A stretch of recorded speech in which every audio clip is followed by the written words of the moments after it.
Hello friends, কেমন আছো তোমরা? আমি আমার ছাদ বাগানে অনেক ধরনের শাকসবজি লাগিয়ে রেখেছি। বলতে গেলে এই বর্ষা আসার পরে আমি একদম সবজি কিনতে বাজারে যাই না, শুধু মাছ মাংস কেনার জন্য। আর যে সবজিগুলো আমার ছাদে নেই সেগুলো কেনার জন্য আমি বাজারে যাই। এই বর্ষাতে বললেই চলে যায় আমি একদম সবজি বাজার করিনি।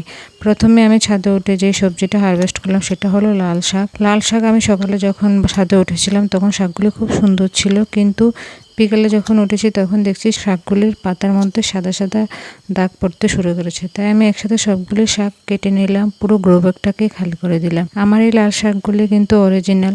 অন্য লাল শাকগুলির কাণ্ডগুলি দেখতে খয়েরি বর্ণের হয়, কিন্তু আমার এই লাল শাকের বর্ণগুলি পুরোটাই পিঙ্ক কালার। তারপরে আমি কিছু ডাঁটা শাক তুলে নিলাম। এই ডাঁটা শাকটা আমার থাই লঙ্গান গাছের বালতির মধ্যে হয়েছিল, যেগুলোর বীজ আমি লাগাইনি, মাটির মধ্যে ছিল আর অটোমেটিক উঠে গেছে।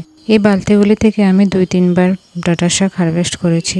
এগুলো যতই কাটি তারপর ছোট ছোট গাছগুলো আবার বড় হয়ে সুন্দর হয়ে ওঠে। তাছাড়া আমার ছাদের মধ্যে মূলো শাক, পালং শাক, কলমির শাক, লাল ডাঁটার শাক, অনেক শাকই আছে, কিন্তু এগুলো আমি হারভেস্ট করব না, কারণ একই দিনে এত শাক খাওয়া যাবে না। তার মধ্যে আমরা আবার 2 দিন বাড়িতে থাকবো না, তাই এখন পুঁই শাক হারভেস্ট করে আজকের জন্য আর শাক হারভেস্ট করব না। 3টা পুঁই শাক হারভেস্ট করলাম, আমার অর্গানিক পুঁই শাক। এগুলোর মধ্যে আমি কোনো রাসায়নিক সার ব্যবহার করিনি। সবগুলো শাকে একদম সতেজ তরতাজা। এগুলো নিয়ে আমি এখন নিচে চলে যাচ্ছি। ভিডিও ভালো লাগলে অবশ্যই একটা লাইক করবেন, কমেন্ট করবেন। যারা ভিডিও পুরো দেখলেন তারা জানাবেন যে আমরা পুরো ভিডিও দেখলাম।